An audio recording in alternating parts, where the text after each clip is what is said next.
Hello friends, welcome to our channel investing and trading with Adityan. इस video में हम लोग कुछ बजट बेनिफिशियरी स्टॉक्स के बारे में हम लोग एनालाइज करेंगे। अभी बजट आए हुए 3 दिन हो गया है। नॉर्मली ट्रेडिंग जो है 2-3 दिन में खत्म हो जाता है। 1 तारीख को बजट आया था, आज 4 तारीख है, 3 तारीख तक बढ़िया से ट्रेडिंग हुआ है। अब इसलिए हम लोग को अभी टाइम है, बजट खत्म हो गया, ट्रेडिंग भी खत्म हो गया। अब जो है हम लोग को स्पॉट करना है क्या कौन कौन शेयर को हम लोग को अकुमुलेट करना है।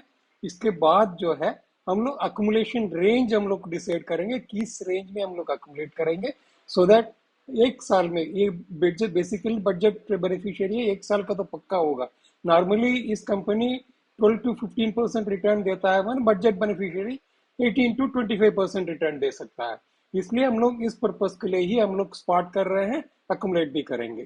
चलिए वीडियो के अंदर चलते हैं। इस वीडियो में हम लोग budget beneficiary sectors and shares जो है हम लोग डिस्कस करेंगे। सबसे पहले हम रियल एस्टेट सेक्टर का बात कर रहे हैं। एक्सपेक्टेशन बहुत ज़्यादा था लेकिन कोई बेनिफिट अनाउंस नहीं किया है, इसलिए रियल एस्टेट सेक्टर को हम लोग इग्नोर कर रहे हैं। सेकंड, डिफेंस और रेलवे सेक्टर को हम लोग मानते हैं थोड़ा ओवर क्राउडेड है। जैसे डिफेंस में आप ले लीजिएगा तो HAL हुआ, BEL हुआ, भारत इलेक्ट्रॉनिक्स हुआ, ये तो तीनों तो गवर्नमेंट कंपनीज है। इसके अलावा बहुत सारी प्राइवेट कंपनीज भी है। इसलिए थोड़ा से जिस ढंग से बजट एलोकेट हुआ है उसमें थोड़ा से कंपटीशन ज़्यादा है। अब थोड़ा डिफिकल्ट है, थोड़ा से बेनिफिशियरी कौन स्पॉट होगा, कौन टेंडर में लोन आएगा, ये सब चक्कर है। अब रेलवेज में भी देखिएगा तो RVNL है, इरकान है, टिटागढ़ वैगन्स है, टेक्समैको, इस टाइप का बहुत सारी कंपनीज है। अब इसमें भी बेनिफिशियरी थोड़ा सा दिक्कत है, ठीक है, अच्छा बजट एलोकेट हुआ है इसमें जो है इसके अलावा भी बहुत सारी इंफ्रास्ट्रक्चर कंपनी भी उसमें घुस जाएगा। इसलिए हम लोग ये दोनों सेक्टर को हम लोग ओवर क्राउडेड बोल करके डिफेंस और रेलवे दोनों को इग्नोर कर रहे हैं। तीसरा जो है हम लोग जो इंश्योरेंस सेक्टर का बात कर रहे हैं। ऐसे हमको इंश्योरेंस सेक्टर तो बहुत ज़्यादा पसंद है, लेकिन अनफॉर्चुनेटली जो है इस बजट में 80C का जो बेनिफिट्स है, 5 लाख एंड अबव जो प्रीमियम जो होता है उसका जो बेनिफिट्स हटाया गया है, उसका वजह से सेंटीमेंट बहुत ज़्यादा खराब है। HDFC लाइफ जैसे फंडामेंटली स्ट्रांग कंपनी 10% 12% नीचे आ गया, ये तो इसलिए थोड़ा से उसमें भी हम समझते हैं उसको छूना ठीक नहीं है। और इसके अलावा और एक चीज़ हम आपको बोलना चाह रहे हैं, स्मॉल एंड मिड कैप का बहुत अच्छा बेनिफिशियरी है बोरोसिल रिन्यूएबल्स। जो सोलर का पैनल का जो ग्लास बनाता है वो एक बहुत अच्छा बेनिफिशियरी है। डिक्सन टेक्नोलॉजी जो मैन्युफैक्चरिंग सेक्टर में बहुत सारी बेनिफिट्स है आपका, जैसे टीवी हुआ और टेली सेल हुआ, मोबाइल सेल हुआ, इस टाइप का केस में बहुत अच्छा बेनिफिशियरी है। मैन्युफैक्चरिंग PLI स्कीम में भी बहुत ये है। और इसके अलावा अवंती फीड्स करके जो है ये एग्रीकल्चर में, सेरिकल्चर में, फिशरीज में बहुत अच्छा इस बार बजट मिलने बेनिफिट मिलने वाला है। ये तीनों जो है स्मॉल मिड कैप में आता है, स्मॉल कैप और मिड कैप में ये तीनों कंपनी जो है Borosil renewables, Dixon technology, Avanti feeds, ये बहुत अच्छा 100% बेनिफिशियरी है बजट का वजह से। अब ऑलरेडी हम लोग इसका स्पेशल सेपरेट वीडियो बनाए हुए हैं फंडामेंटल के साथ जो है, अक्मुलेशन रेंज वगैरह भी बता दिए हैं। इसका लिंक हम लोग डिस्क्रिप्शन बॉक्स में दे रहे हैं, अगर देखना चाहेंगे तो वो भी देख लीजिएगा, बहुत बेनिफिट होगा। इस वीडियो में हम लोग केवल मिड कैप और लार्ज कैप का बजट बेनिफिशियरीज का ही हम लोग डिस्कस करेंगे। इसलिए हम लोग फंडामेंटल के बारे में हम लोग एनालाइज नहीं करेंगे, नहीं तो वीडियो बहुत लंबा हो जाएगा। नॉर्मली हम लोग बहुत शॉर्ट रखना चाहते हैं, लेकिन इसको अवॉइड करने के लिए हम लोग ये कर रहे हैं। और इसमें जो है हम लोग 4-5 सेक्टर का बहुत अच्छा कंपनीज को ही हम लोग कंसिडर करेंगे। चलिए हम लोग वीडियो के अंदर चलते हैं। सबसे पहले इंफ्रास्ट्रक्चर का डेवलपमेंट का सेक्टर प्लस अर्बन इंफ्रास्ट्रक्चर का डेवलपमेंट सेक्टर में बहुत ज़्यादा फंड अलोकेटेड है। इसका मेजर बेनिफिशियरी है L&T, लार्सन एंड ट्यूब्रो। ये लार्सन ट्यूब्रो का डेली टाइम फ्रेम का चार्ट है ट्रेडिंग व्यू प्लेटफॉर्म पर। अब इसमें देख लीजिएगा, उसका एक्सपेक्टेशन से बहुत अच्छा से ऊपर चला गया था। लास्ट लगभग 4 महीना में ये लगभग 1800 से 2300 तक 500 रुपीस का बढ़त मिल गया था। इसके बाद जो है प्रॉफिट बुकिंग कंसोलिडेशन, अभी प्रॉफिट बुकिंग तो हो गया है, अब कंसोलिडेशन अभी बाकी है इस रेंज में। इसलिए जो है इवन बजट के बावजूद भी आप देखिएगा यहाँ का ऊपर का शेडो, नीचे का शेडो वगैरह देख लीजिएगा, बहुत उछल नहीं गया क्योंकि एक्सपेक्टेशन से बहुत अच्छा आ गया है। और अभी जो है इसका अकुमुलेशन रेंज हम लोग जो बोल रहे हैं, ये एक रेसिस्टेंस जो है बहुत स्ट्रांग है। अब यहाँ आकर के अभी सपोर्ट ले सकता है 2080 के आसपास जो है, एंड बिलो भी होगा तो आप इसका इंट्राडे में थोड़ा सा शेडो टाइप का नीचे आ सकता है, उस रेंज में भी अकुमुलेट किया जा सकता है। फेस करना है, दैट इज मोर इम्पॉर्टेंट। आप इस रेंज में आप जो वॉल्यूम जो देख रहे हैं ये केवल ट्रेडिंग वॉल्यूम है, इसको लेकर के कंफ्यूज नहीं होना है।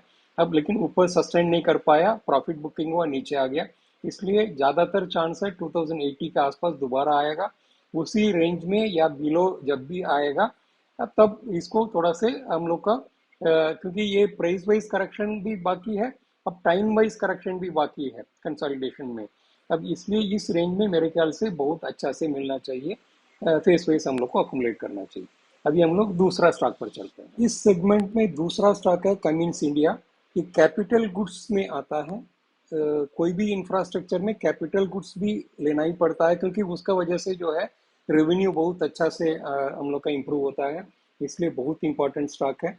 बहुत अच्छा रिटर्न दिया है पास्ट में, फंडामेंटली बहुत ही साउंड स्टॉक है।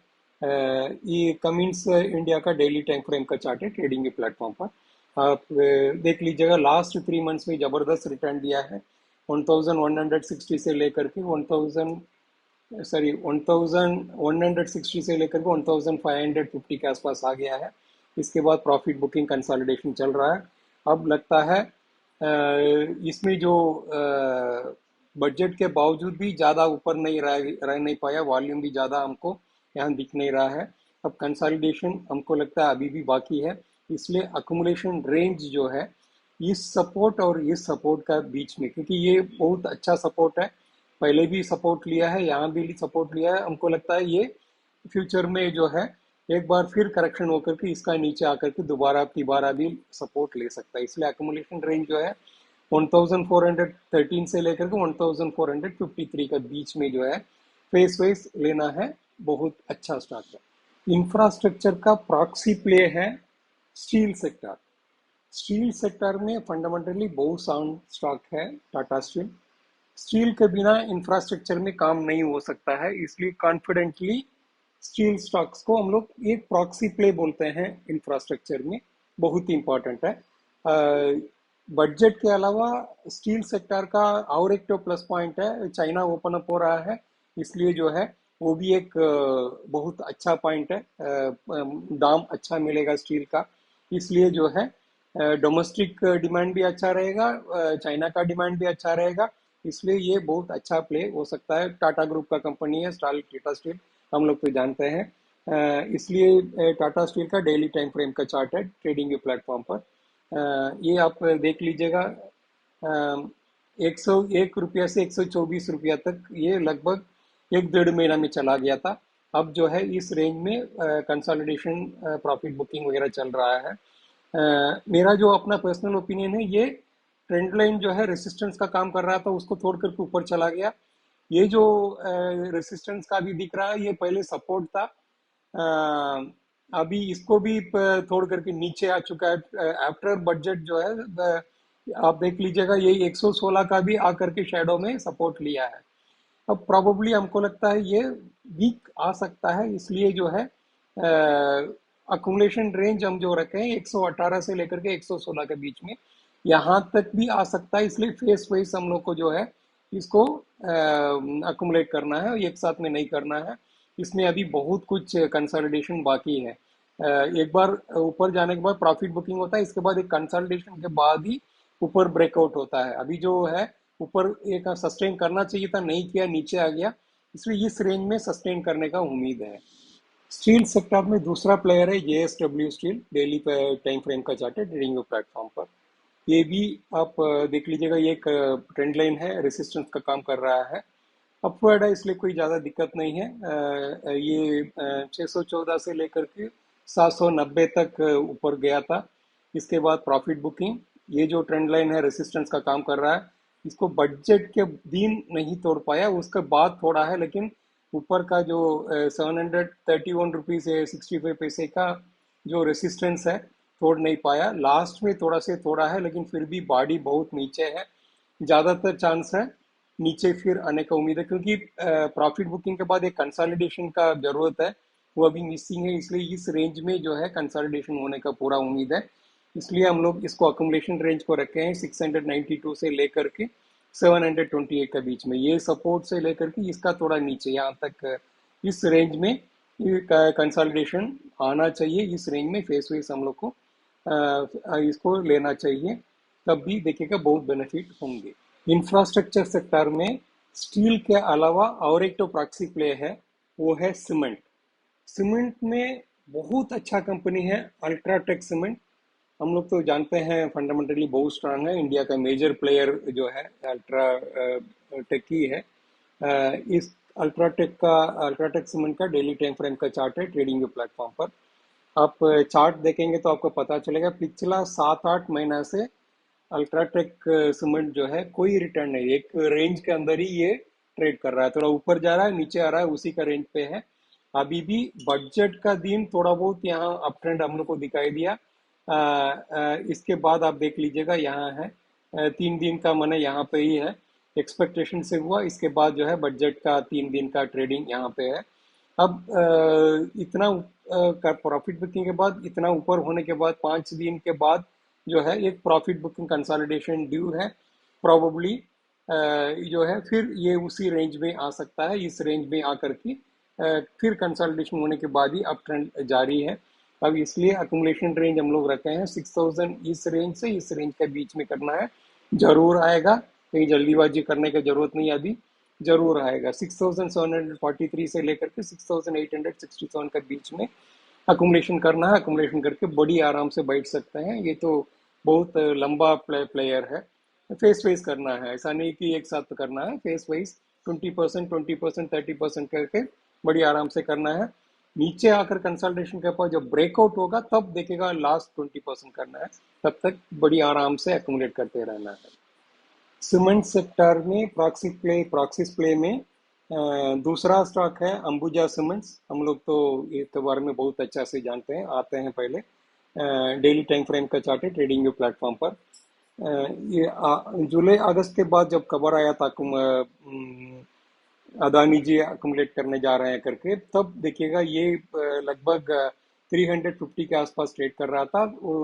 एक अदानी का नाम सुनकर ही एक अप ट्रेंड हो जाता है, ये लगभग 550 के आसपास चला गया था। सब्सिक्वेंटली कुछ कंसल्टेशन के बाद 596 तक चला गया था। अब इसके बाद सीमेंट सेक्टर में थोड़ा बहुत एक कंसोलिडेशन हो रहा था, उसमें प्रॉफिट बुकिंग कंसोलिडेशन भी हुआ, फिर लगभग 523 का आसपास आ गया था। अब जो है हिंडनबर्ग और अदानी जी का जो प्रॉब्लम हुआ था 7-8 ट्रेडिंग सेशन में, बहुत नीचे आ गया, वॉल्यूम भी देख लीजिएगा बहुत नीचे आ गया। अब जो है अंबुजा सीमेंट जो है बिना अदानी इफेक्ट का जो नाम का जो नॉर्मल के हिसाब से अभी मिल रहा है, अभी ट्रेडिंग अराउंड 373 का आसपास ट्रेड हो रहा है। अब जो है मेरा जो पर्सनल ओपिनियन है, अब कुछ लोग कंट्रोवर्शियल होकर के इसको अवॉइड करने के लिए भी सलाह ले सकते हैं। मेरा जो पर्सनल ओपिनियन है, इसको बहुत अच्छा इसमें चांस लिया जा सकता है 352 से लेकर के 370 का बीच में बड़ी आराम से आप अकुमुलेट करिएगा। ये फेस वैसे आप अकुमुलेट करिएगा, क्योंकि ये ऊपर नीचे हो सकता है। अभी जो है इस रेंज में ये बहुत अच्छा रीजनेबल है, यहाँ थोड़ा बहुत तो हायर हो सकता है, ऊपर का चांसेस बहुत ज़्यादा होगा। इस रेंज में ये मल्टी ईयर का सपोर्ट है, अब इसलिए नीचे आने का चांसेस ना का बराबर है या बहुत लिमिटेड स्कोप है। इसका आसपास ही ट्रेडिंग या कंसोलिडेशन होना है, इसलिए बहुत कॉन्फिडेंटली इस रेंज में अकुमुलेट किया जा सकता है। फेस करिएगा, क्योंकि अभी जो वोलेटिलिटी है ऊपर नीचे होगा। ये तो अदानी जी क्लियर भी कर दिया था, ये अंबुजा सुमन का कोई भी शेयर गिरवी नहीं रखा गया करके, इसलिए ये जो अप ट्रेंड देखने के लिए मिला है। मेरा जो पर्सनल ओपिनियन, ये तो फंडामेंटली बहुत स्ट्रांग स्टॉक है। अब ये जो कंट्रोवर्सी का वजह से बहुत अच्छा दाम पे मिल रहा है, इस अपॉर्चुनिटी हम लोग को लूज नहीं करना चाहिए, जरूर अकोमोडेट करना चाहिए। अगला सेक्टर है ऑटोमोबाइल। ऑटोमोबाइल में हम लोग 3 स्टॉक को कंसिडर कर रहे हैं। ये हम लोग इसलिए कंसिडर कर रहे हैं, दो कारण है। बजट में रिलैक्सेशन दिया गया है, एग्जम्पशन का 7 लाख तक कर दिया गया, इसलिए डिस्पोजेबल पैसा जो है ज़्यादा रहेगा, इसलिए व्हीकल ये लोग जो कस्टमर्स है बड़ी आराम से खरीदने के बारे में सोचेंगे। यही एक तो प्ले है। सेकंड, टाटा मोटर जो है ईवी में बहुत, इलेक्ट्रिक व्हीकल में बहुत अच्छा से कंसंट्रेट कर रहा है। अब इसलिए हम लोग का जो तीन पिक है ऑटोमोबाइल्स में, तीनों में हम लोग ये दोनों एस्पेक्ट को हम लोग कंसिडर किए हैं। जो सरप्लस मनी जो आम पब्लिक के पास है उसका यूज करने वाला है, और सेकंड जो है ईवी प्ले जो है, ईवी में बहुत सारी डिस्काउंट ऑफर किया गया है, बहुत सारी बेनिफिट्स है। ये दोनों को एंड कैश करने वाला कंपनी का ही हम लोग लिए हैं। टाटा मोटर्स टाटा ग्रुप का कंपनी है, हम लोग जानते हैं। पास्ट ईयर्स में ये कोई अच्छा रिटर्न दिया नहीं है, बहुत अच्छा से कंसोलिडेशन ही हुआ है। अब रिजल्ट इस बार का क्वार्टरली रिजल्ट बहुत अच्छा आया था, इसलिए जो है अचानक ऊपर चला गया था, गैप अप हुआ था। आई एम वेरी श्योर ये जो है गैप को फिल करने के लिए टेक्निकली नीचे आएगा। ये 441 जो है इसको मेरे ख्याल से बहुत जल्दी तोड़ेगा, तोड़ करके नीचे आएगा, ये 420 का फिर सपोर्ट लेगा। ये लंबा वॉल्यूम जो दिख रहा है, जो कैंडल भी जो है, ये रिजल्ट का दिन का जो है, इसलिए गैप अप हुआ था। आई एम वेरी श्योर नीचे आएगा, इसलिए हम अक्यूमुलेशन रेंज को क्लियर कट रखे हैं 420 का राउंड, इसी का आसपास देखेगा, ऊपर नीचे इस रेंज में ही फिर दोबारा कंसल्टेट होकर ऊपर जाएगा। ये जो वन टाइम इफेक्ट था वो ट्रेडिंग इफेक्ट था, अदरवाइज इसमें के लेकर के कोई ज्यादा सोचना नहीं है। इसलिए जो है अक्यूमुलेशन रेंज यही रखिएगा, ज्यादा सेफ है। ऑटोमोबाइल सेगमेंट में दूसरा स्टॉक है महिंद्रा एंड महिंद्रा। ये बहुत अच्छा बुलिशनेस के साथ है, प्लस ऑर्डर बुकिंग उनके पास 2 साल तक एकदम पूरा है। ईवी सेगमेंट में बहुत आगे है, इलेक्ट्रिक व्हीकल वाला में बहुत आगे है, इसलिए हम लोग को ये बहुत ज़्यादा पसंद है, लगता है मार्केट का भी बहुत ज़्यादा पसंद है। आप देख रहे होंगे ये जो है अभी ऑल टाइम प्राइस पर, ऑल टाइम हाई प्राइस पर है, 1388 पर है। बहुत अच्छा स्टॉक है, इसमें कहीं कोई शक नहीं है। अब बुलिश मोमेंटम बहुत अच्छा से, लेकिन अच्छा कंसोलिडेशन के बाद ये ब्रेकआउट दिया है, इसलिए ज़्यादा नीचे आने का उम्मीद कम है। इसलिए अकुमुलेशन रेंज रखे हैं 1353 से लेकर के 1368 के बीच में, ये जो रेंज है, क्योंकि ऊपर जाने के बाद फिर एक बार रीटेस्ट करने आएगा, इसलिए उस रेंज में ही ज़्यादा लेना ठीक है, क्योंकि ऑलरेडी ये ब्रेकआउट दे चुका है। इसलिए रीटेस्ट करते समय लेना ज़्यादा अच्छा रहेगा। उस समय शेडो भी नीचे आ सकता है, इंट्राडे में थोड़ा बहुत नीचे आ सकता है, इस रेंज में लेना बहुत अच्छा है। प्रॉबली ये हमको लगता है ऊपर का रास्ता तय कर दिया है, कंसोलिडेशन हो गया ब्रेकआउट के बाद, अब फ्यू डेज में ऊपर उड़ने का पूरा स्ट्रेंथ इसमें आ गया है।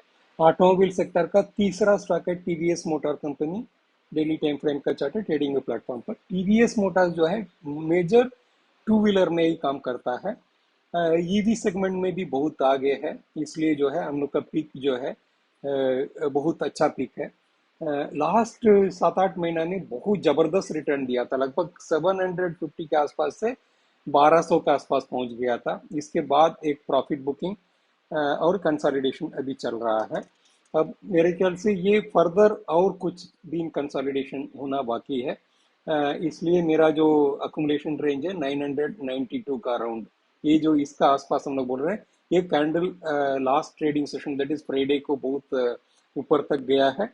उससे पहले 3 दिन आप देख रहे होंगे प्रॉफिट बुकिंग नीचे तक आकर के सपोर्ट लिया है 592।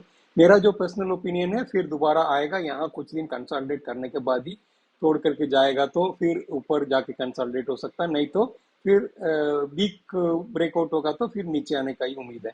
इसलिए 992 तक बड़ी आराम से हम लोग वेट कर सकते हैं। अकुमुलेशन फेस वाइज ही करना है, कहीं जल्दीबाजी में पूरा क्वांटिटी नहीं लेना है। मेरा अगला सिलेक्शन है आईटीसी लिमिटेड। आप तो सोच रहे होंगे आईटीसी में तो 16% जो है लेवी इम्पोज कराया गया था, आप इसको क्यों आप सेलेक्ट किए हैं, आप तो सोच रहे होंगे। मेरा जवाब सिंपल है, आईटीसी जो है एक टोबैको बिजनेस, उनके पास एक छोटा बिजनेस है, कैश काउ बिजनेस है, इसमें कोई कोई शक नहीं है। टोबैको का जो हैबिट है ये इतना आसानी से छूटता नहीं है। अब ये तो जितना बार पिछले लास्ट 40-50 ईयर्स आप देख लीजिएगा, जितना बार बजट आया हर बार टैक्स बढ़ाया गया था, हर बार इनका कंजम्पशन कम नहीं हुआ है, कंजम्पशन बढ़ा ही है और अट्रैक्टिव रहा है हर बार जो है। कैश कव तो रहा है, इसमें कहीं कोई शक नहीं। ये दो जो हैबिट फार्मिंग जो है इसके ऊपर छूटता नहीं है, इसलिए ये मेरा जस्टिफिकेशन है आईटीसी चूज करने का। लेकिन हम दूसरा जस्टिफिकेशन नहीं देंगे। ये जो सरप्लस मनी जो आ रहा है 5 लाख से 7 लाख होने की वजह से, उसमें ज्यादा सिगरेट पिएगा करके नहीं बोलेंगे, जो पी रहा था वो तो पिएगा ही, मेरा जो ये है। सेकंड जो है, और एक चीज हम बताना चाहते हैं, इस सेगमेंट में हम टोबैको का बिजनेस से लिए एफएमसीजी का बिजनेस का नाम से आईटीसी को हम इंक्लूड कराए हैं, वही हम बताना चाह रहे हैं। आईटीसी का जो टोबैको बिजनेस है बहुत छोटा है। आईटीसी का अदर बिजनेस आप देख लीजिएगा, आईटीसी का सिगरेट बिजनेस के अलावा एफएमसीजी अदर्स करके जो है वो भी एक बहुत बड़ा सेगमेंट है। प्लस होटल उनके पास जो है वो भी हम लोग जानते हैं। पेपर बोर्ड्स हम लोग जानते हैं, पेपर में भी है, पेपर एंड पैकेजिंग में है। इसके अलावा एग्रीकल्चर बिजनेस में भी है। और इनका जो है लगभग 78% डोमेस्टिक रेवेन्यू से आता है, रिमेनिंग 22% जो है विदेश से भी आता है। इसलिए जो है एक बहुत स्ट्रांग प्ले है। हम लोग जैसे सोचते हैं आईटीसी मने सिगरेट, ये तो गलत बात है। हम ये चूज किया है एफएमसीजी के हिसाब से, इसलिए आप थोड़ा सा माइंड मत करिएगा। मेरा जो पर्सनल ओपिनियन, ये भी आल्ट ये आप वॉल्यूम यहाँ देख लीजिएगा। प्लस जो है बजट के बाद जो है आज लास्ट ट्रेडिंग सेशन में थोड़ा बहुत करेक्शन हुआ, लेकिन ये आप देख लीजिएगा फैंटास्टिक। अब 3-4 दिन में कितना ये अभी ऑल टाइम प्राइस पर ट्रेड कर रहा है 380 के आसपास। इसलिए जो है मेरा जो पर्सनल ओपिनियन जो है, अभी ये नीचे आएगा रीटेस्ट करने के लिए 367 के आसपास, उसी रेंज में हम लोग को अक्यूमुलेट करना है। और केवल उसमें नहीं, और भी नीचे आ सकता है जब प्रॉफिट बुकिंग होगा, क्योंकि ये इतना लंबा उतना जाने के बाद 100% एक प्रॉफिट बुकिंग बनता है। प्रॉफिट बुकिंग के बाद कंसल्टेशन भी बनता है। इसलिए अभी जल्दीबाजी करके गिवें लेना नहीं है, ऑल टाइम हाई हो गया करके। ये यहाँ आकर के रिटेस्ट करेगा या यहाँ आकर के भी करेगा वो, क्योंकि ये राउंडिंग बॉटम है। राउंडिंग बॉटम का यहाँ का इफेक्ट यहाँ तक जाएगा, वो तो अग्री। ये तो हम लोग का चैनल में जो भी व्यूअर्स है, सब्सक्राइबर, सब जानते हैं। हम तो हर वीडियो में चार्ट का जब एनालाइज करते हैं वो तो हम बताते हैं। ये जरूर आप इस रेंज में ही आप लीजिएगा, ज्यादा नीचे नहीं आएगा, आई एम वेरी श्योर। क्योंकि बजट में एक्सपेक्टेशन था इस बार छोड़ेगा नहीं, जरूर लगाएगा करके। इसलिए जो है आप इस रेंज में बॉडी आराम से ले सकते हैं। लास्ट ईयर आप देखिएगा जबरदस्त रिटर्न दिया है, फैंटास्टिक रिटर्न दिया है। 200 समथिंग से लेकर के 300 से 40 तक आया। इसके बाद एक कंसोलिडेशन हुआ, अभी जो है बढ़िया कंसोलिडेशन के बाद अभी तोड़ रहा है, तो बहुत अच्छा चार्ट भी है। इसलिए जो है इतना अभी ऊपर जाने के बाद जरूर एक प्रॉफिट बुकिंग कंसोलिडेशन बनता है। इसलिए जल्दीबाजी में इसको परचेज मत करिएगा। इस रेंज बहुत अच्छा रेंज है अकुमुलेट करने का। अगला सेक्टर है टूरिज्म। टूरिज्म में हम लोग टॉप परफॉर्मर हम लोग मानते हैं आईआरसीटीसी का। इनका जो है मोनोपोली बिजनेस है, हर एंगल में आप देखेंगे तो। आप उनका ऑनलाइन बुकिंग आप ले लीजिएगा, फूड बिजनेस आप ले लीजिए, आईआरसीटीसी का फूड वगैरह जो है, आईआरसीटीसी का नीर देख लीजिएगा, वाटर सप्लाई जो है, इस टाइप का जो है इनका कोई भी चीज़ एकदम फैंटास्टिक है। लेकिन चार्ट में जो है प्राइस बहुत वीक हो चुका है। जो एफपीओ आया था उनका, जो लास्ट जो हुआ था उस समय बहुत नीचे आ गया था। एफपीओ का प्राइस से भी नीचे आ गया था, इशू प्राइस के ही नीचे आ गया था। फंडामेंटली बहुत स्ट्रांग स्टॉक है। टूरिज्म के अलावा रेलवे में भी एक बहुत अच्छा प्ले है। अब इसलिए जो है मेरा जो पर्सनल ओपिनियन है, ये अकोमोडेशन का रेंज जो है 605 से लेकर के 620 का बीच में, ये जो रेंज का आप ले सकते हैं। ये जरूर यहाँ आकर के फिर कंसल्टेशन करने के बाद ही ऊपर जाएगा। ये ऊपर गया था लेकिन जरूर सस्टेन नहीं कर पाया, नीचे आ गया। यहाँ आकर के रिटेस्ट किया, इसलिए बोल रहे हैं फिर ये वही हाल कर रहा है, ये जरूर आएगा नीचे। फिर जब रिटेस्ट करेगा वो हम उस बहुत अच्छा अकोमोडेशन रेंज है 605 से 620 के बीच में, बड़ी आराम से अकोमोडेट कर सकते हैं। इसमें डाउनवर्ड रिस्क ना का बराबर है, नीचे आएगा ही नहीं। ऊपर का स्कोप तो आप यहाँ पर ही 765 बड़ी आराम से दिखता है, बहुत ऊपर जाने का बहुत अच्छा क्षमता रखता है। टूरिज्म में दूसरा स्टॉक है, होटल सेगमेंट में है इंडियन होटल्स। ये अब जानते हैं, हम लोग सब जानते हैं, टाटा ग्रुप का कंपनी है। ये डेली टाइम फ्रेम का चार्ट है ट्रेडिंग प्लेटफॉर्म पर। ये ताज ग्रुप ऑफ होटल्स, अब तो इसमें ज़्यादा हम लोग को सोचना नहीं है, फैंटास्टिक कंपनी है। कोविड से बाहर आने के बाद बहुत अच्छा रिटर्न दिया है। लगभग 200 से लेकर के 350 के आसपास पहुंच गया था। इसके बाद आप चार्ट आप देखिएगा नीचे इस चैनल में लोअर टॉप लोअर बॉटम लेकर के आ रहा है, लेकिन ये अचानक बजट आने के बाद उछल गया। अब लेकिन इसको तो गैप फिल करने आना ही आना है और नीचे भी आना है और कहीं ज़्यादा ऊपर उड़ करके जा नहीं सकता है।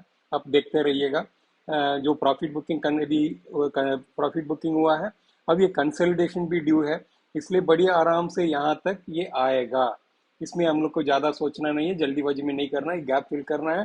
प्लस नीचे आकर के कहीं कुछ दिन या कुछ महीना कंसोलिडेट करने के बाद ही ऊपर जाएगा। इसलिए अकुमुलेशन रेंज जो है 270 से लेकर के 280 के बीच में, ये जो रेंज है इससे नीचे भी आ सकता है, लेकिन यहाँ अच्छा कंसोलिडेशन है। अब लेकिन यहाँ से यहाँ का अब ज़्यादा ये रहेगा, यहाँ तो होगा तो फिर और ले सकते हैं, कोई ये नहीं है। जरूर इस यहाँ तक तो आकर के सपोर्ट लेगा, I am very sure. Tourism segment का अगला स्टॉक है Thomas cook share. Thomas cook tour operate करता है, उनके पास बहुत सारी पैकेजेस है, फॉरेन एक्सचेंज वगैरह एक्सचेंज करके देता है, बहुत सारी उनके पास बिजनेस है, लेकिन स्मॉल कैप में आता है। बहुत ही अच्छा ग्रुप है। ये प्रॉफिट कोविड पीरियड में बहुत ज़्यादा प्रॉब्लम हुआ था, इसके बाद रिबाउंड होने के बाद बहुत अच्छा कंसोलिडेशन जोन में है और अभी अच्छा दाम में मिलने वाला है। अभी लास्ट फ्राइडे या सैटरडे जो है, फ्राइडे रिजल्ट आया था, quarterly result Q3 FY23, fantastic result आया। लेकिन बहुत investing company community stand alone का रिजल्ट पहले देख करके घबरा गया। अब शाम को आया क्वार्टरली रिजल्ट्स जो है, कंसोलिडेटेड फिगर, वो तो बहुत अच्छा था। Very good improvement in all segments. अब लेकिन मेरे ख्याल से ये जो लाल कैंडल हम लोग जो देख रहे हैं उसी का इफेक्ट है। अगला ट्रेडिंग सेशन में जब रियलाइज करेगा फिर बाउंस हो जाएगा। लेकिन ये मेरा जो ओपिनियन है, ये रेंज बहुत अच्छा अकुमुलेशन रेंज है, 67 से रह करके 69 के बीच में। डाउनवर्ड रिस्क जो है ना का बराबर है, अपवर्ड अपॉर्चुनिटी तो प्लेंटी है, क्योंकि कोविड का 2 साल बहुत ज़्यादा प्रॉब्लम में था। अब जो है बहुत अपसाइड अभी बना हुआ है, बहुत अच्छा अपॉर्चुनिटी है इस रेंज में लेने का। हम तो बहुत दिन से इस स्क्रिप्ट को फॉलो कर रहे हैं। ये बहुत ही फंटास्टिक, कॉर्पोरेट गवर्नेंस भी बहुत फंटास्टिक रहता है। नॉर्मली हम स्मॉल कैप मिड कैप का ज़्यादा बोलते नहीं है, लेकिन I am very confident, personally monitor कर रहे हैं, ये बहुत ही अच्छा स्क्रिप्ट है, बहुत ऊपर जाने का पोटेंशियल रखता है। बस दैट्स ऑल। हम लोग का जो ये इसमें जो है कवर किए हुए हैं इतना ही है। आई एम वेरी श्योर ये इस रेंज में अकोमोडेट करेंगे तो डाउनवर्ड रिस्क जो है बहुत ही कम है। ऑल स्क्रिप्ट का बता रहे हैं जिसको हम लोग डिस्कस किए हैं। अपवर्ड अपॉर्चुनिटी जो है, नॉर्मल रिटर्न मान लीजिएगा 12 to 15%, जो ये सब कंपनीज नॉर्मल रिटर्न देता है, फंडामेंटली बहुत स्ट्रांग कंपनी है, लार्ज कैप है या लार्ज मिड कैप में आता है। अब ये बजट का बेनिफिट की वजह से ये अभी रिटर्न दे सकता है, 18 to 24% है ये रिटर्न दे सकता है। अब इसलिए हम लोग जो है इसको हाईलाइट करते हुए चार्ट पे हम लोग समझा रहे हैं। चार्ट पे इसलिए समझा रहे हैं, आपको भी अच्छा से चार्ट पढ़ना आ जाएगा। अगर मान लीजिएगा हम एक लाइन में बोल दिया इस रेंज में इसमें करना है, आपका अक्यूमुलेट करिए, फिर आपको भी कंफ्यूजन आएगा। जब चार्ट से समझाएंगे आपको और ज्यादा याद रहेगा, आप भी चार्ट से एजुकेट हो जाएंगे, सीख जाएंगे। इस रेंज में सपोर्ट है, इस रेंज में रेसिस्टेंस है, यहाँ बेचना चाहिए, ये सब समझ जाएंगे। इसलिए हम चार्ट से समझाए हैं, केवल ये एजुकेट करने का ही हम लोग का मतलब है। प्लस आपको बहुत अच्छा से समझ में आ जाएगा। हम कोई भी चीज़ बोलते हैं तो हम लोग का सब्सक्राइबर और व्यूअर्स को बहुत अच्छा से समझाने के लिए बोलते हैं, तो इसलिए हमको भी बहुत बहुत खुशी होता है, आप भी सीख रहे हैं। इस वीडियो का analysis on budget beneficiary stocks trade करने का या इन्वेस्टमेंट करने का रिकमेंडेशन नहीं है, केवल एजुकेट करने का ही वीडियो है। आप अपना इन्वेस्टमेंट एडवाइजर से सलाह ले लीजिएगा बिफोर ट्रेडिंग और investing on this budget beneficiary stocks. I hope आपको इस वीडियो बहुत पसंद आया होगा। वीडियो अच्छा लगेगा तो लाइक कीजिएगा, अगर वीडियो बहुत अच्छा लगेगा तो लाइक कीजिएगा, शेयर कीजिएगा, चैनल को सब्सक्राइब कीजिएगा। Thanks for watching.